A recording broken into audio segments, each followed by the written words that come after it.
My daughter told me I was too old to travel alone. I didn't argue with her. I didn't tell her where I was going. And I certainly didn't tell her that I had already bought the ticket. For 3 weeks, I let her believe that she had stopped me. Then, on a Sunday afternoon, she saw a photograph. And the moment she recognized the place behind me, her face went completely white. "Dad." She stared at the picture. "Where are you?" I looked at her. That's a long story. She picked up the photograph with trembling fingers. "No." She looked at me again. "You went there." I nodded. "But you told me you weren't going." "I told you what you wanted to hear." She sat down. For several seconds, neither of us spoke. Then she asked the question that had been waiting between us for almost a month. "Why didn't you tell me?" I took a breath. "Because you weren't listening to me. My name is Robert Hayes. I'm 72 years old. And for most of my life, I believed being a good father meant protecting my children from anything that could hurt them. But as I got older, I learned something my daughter didn't understand. Sometimes protecting your children means teaching them that you are still capable of making your own decisions, even when they don't agree with them. Especially then. The argument started with a postcard. It was sitting on my kitchen counter. A photograph of a small town surrounded by mountains. I'd kept it for years. It showed a place called Lake Placid in the Adirondacks.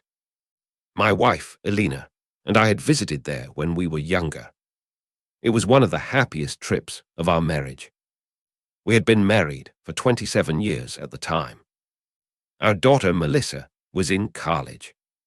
We had been working constantly, paying bills, raising children, fixing the house, doing everything adults do when they are too busy building a life to stop and enjoy it.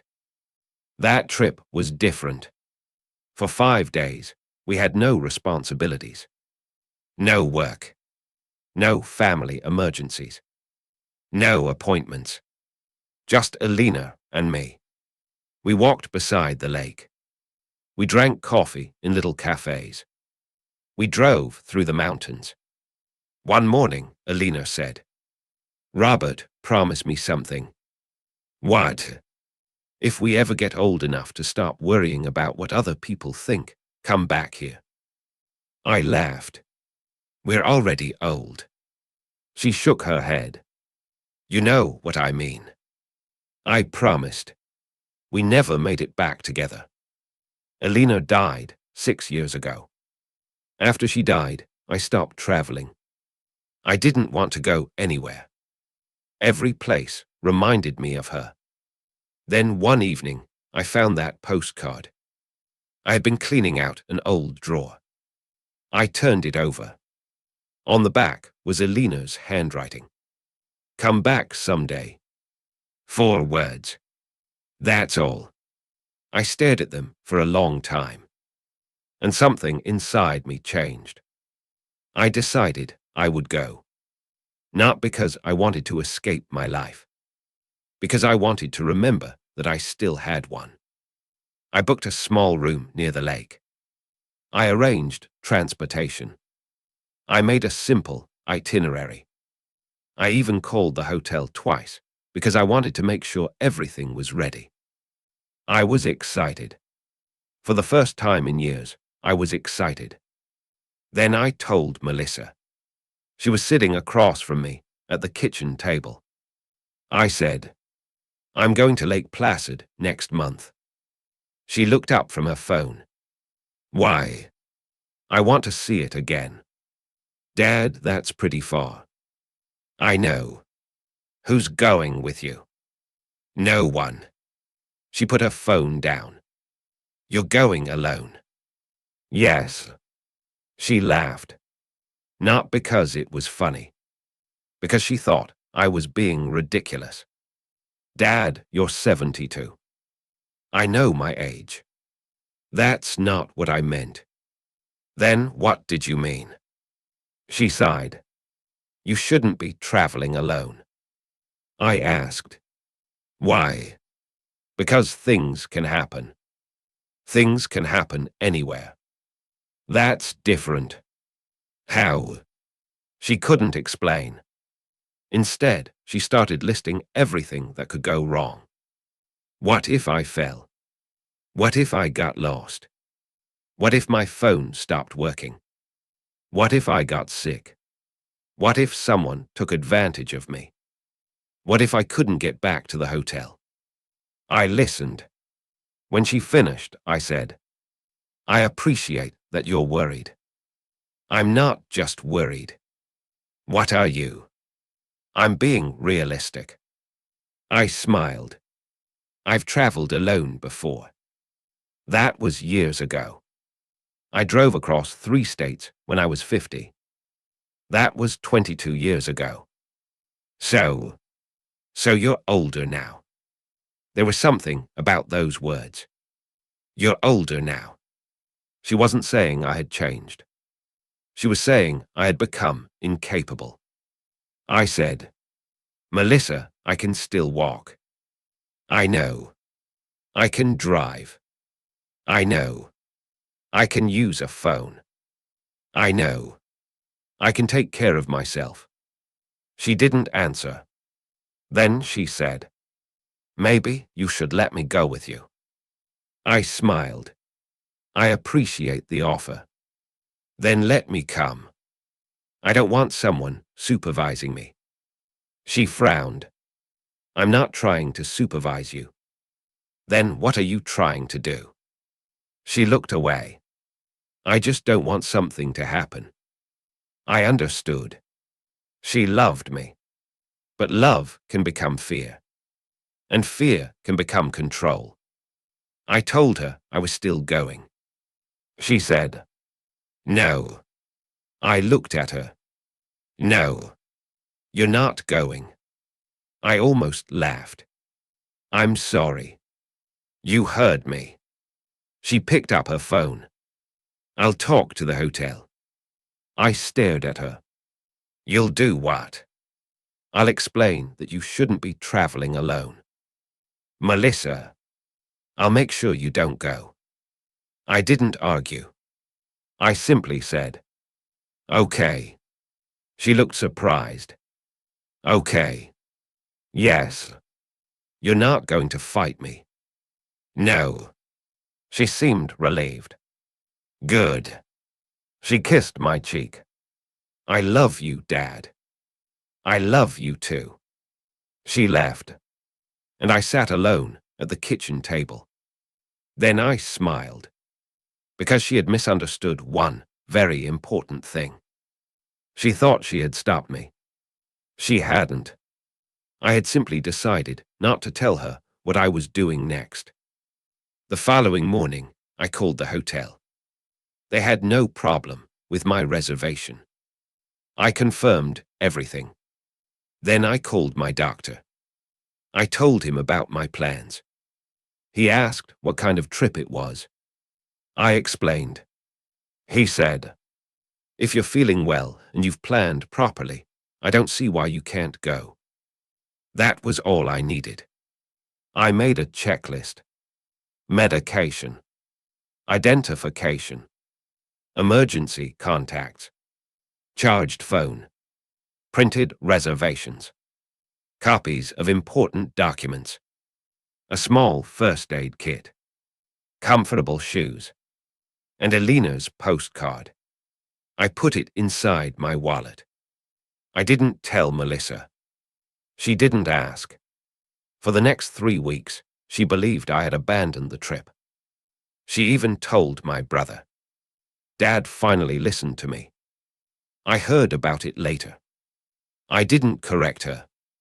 The day before I left, Melissa called. Dad. Yes. Are you okay?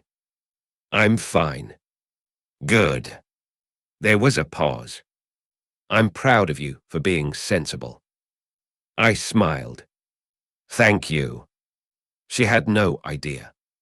The next morning, I left before sunrise. I drove to the airport. I checked my bags. And when the plane took off, I looked out the window. For the first time in years, I felt something I hadn't felt since Alina died. Free. When I arrived, the air was colder than I remembered. The mountains looked almost exactly the same. I checked into the hotel. Then I walked down toward the lake. I stood there for several minutes. The water was calm. The mountains reflected across the surface. And suddenly, I could hear Alina's voice. "Robert, look at that." She had said the same thing decades earlier. I smiled. I came back. I spent the afternoon walking. I visited the little cafe where we'd had breakfast. The owner had changed. The building hadn't. I sat at the same corner table. I ordered coffee. And for a few minutes, I closed my eyes. I remembered Alina laughing. I remembered her stealing sugar packets from the table. I remembered her saying, "We should stay another day." I remembered telling her, "We can't." She had smiled. There's always another day. I didn't understand then. I understood now. There isn't always another day. That's why you have to use the ones you have. The next morning, I took a boat ride. I walked through the town. I bought a small wooden ornament for Melissa.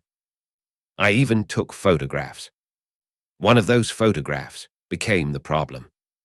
It was taken near the lake. I was standing beside an old wooden sign. Behind me were the mountains. I looked happy, really happy. I sent the photograph to my brother. He posted it in our family group chat. I didn't think about it. Then my phone started ringing. It was Melissa. I answered. "Hi." Her voice was strange. "Dad." "Yes." "Where are you?" I looked at the lake. "I'm away." "Where?" I didn't answer. She said, "Dad, where are you?" I finally said, "Lake Placid." Silence. Then she whispered, "You went." "Yes." "You went alone." "Yes." "You told me you weren't going." "I didn't tell you that."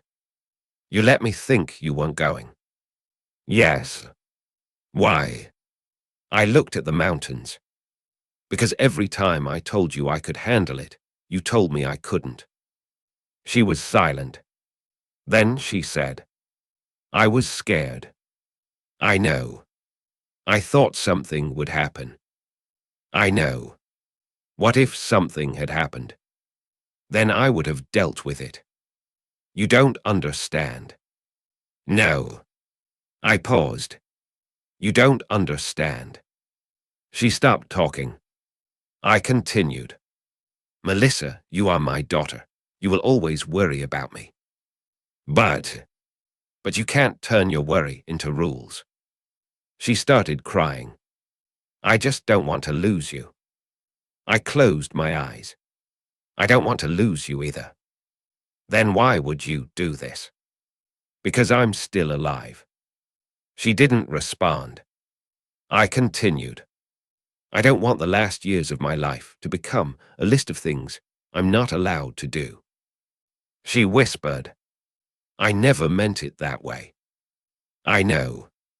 "Then why didn't you tell me?" "Because I knew you'd try to stop me." She didn't deny it. That was the answer. I returned home 4 days later. Melissa was waiting on my porch. She looked nervous. I got out of the car. She said, "Dad." "Hi." She hugged me. I hugged her back. Then she pulled away. "Did you really go alone?"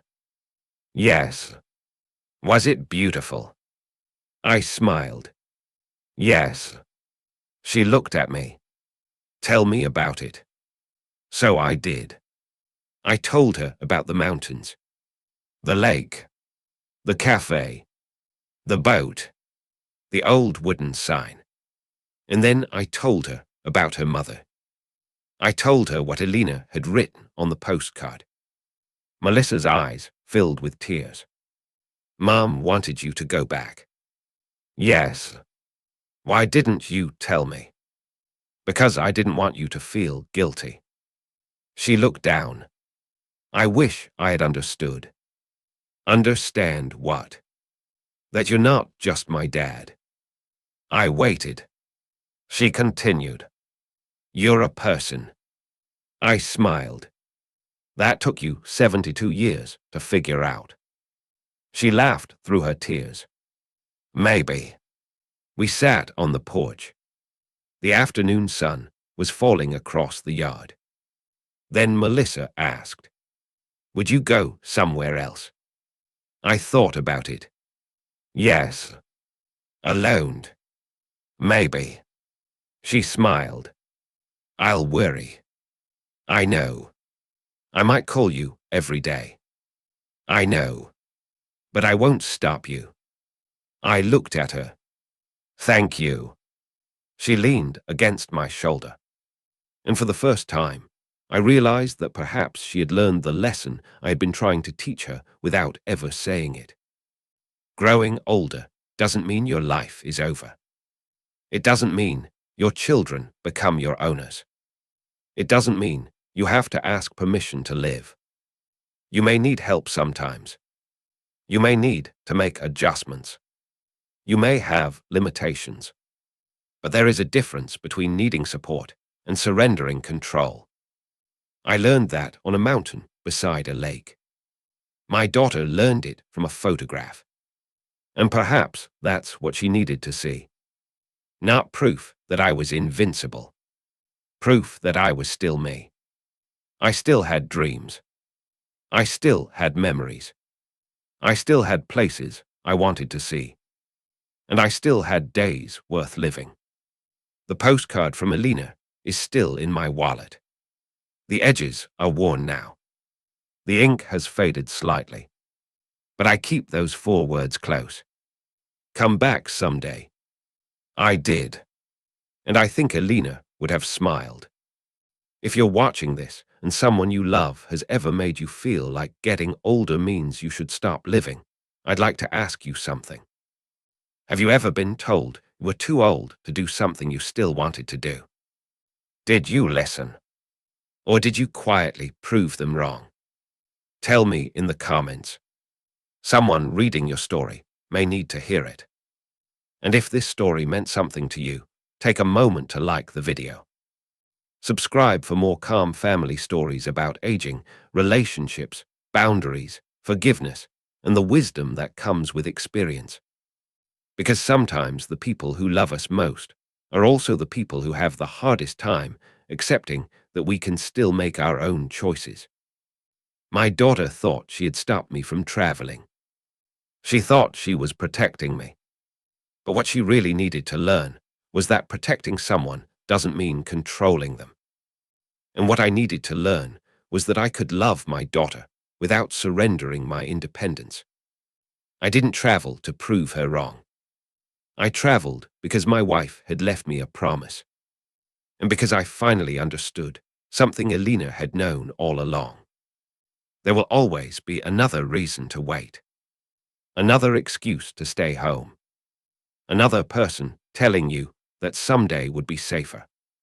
But someday isn't guaranteed. So if there is somewhere you've always wanted to go, someone you've always wanted to visit, something you've always wanted to do, don't ignore reality. Plan carefully. Ask for help when you need it. Take sensible precautions. But don't let fear make every decision for you. Because getting older isn't the same as giving up. And sometimes, the most important journey you take isn't across a mountain or beside a lake. Sometimes, it's the journey back to yourself. I thought I was going to Lake Placid to remember my wife. I did. But I also discovered something else. I remembered me. The man Alina married. The man who used to travel. The man who took chances. The man who still had dreams. And when I came home, I wasn't younger. I wasn't stronger. I wasn't invincible. I was simply reminded that I was still alive. And that was enough. My daughter didn't need to see me prove that nothing could happen to me. She needed to see that I could face life responsibly without being afraid of it. And maybe that's the quiet lesson in all of this. We don't stop being parents when our children grow up. But eventually, we have to stop letting their fear decide how we live. My daughter told me I was too old to travel alone. I let her think she had stopped me. Then she saw where I went. And for the first time, she didn't see an old man who needed permission. She saw her father. The same father who had carried her when she was little. The same father who had worked long hours to give her a future. The same father who had spent years putting everyone else first. Only now, I was finally learning to leave a little room for myself. And I think Alina would have wanted that. So would I.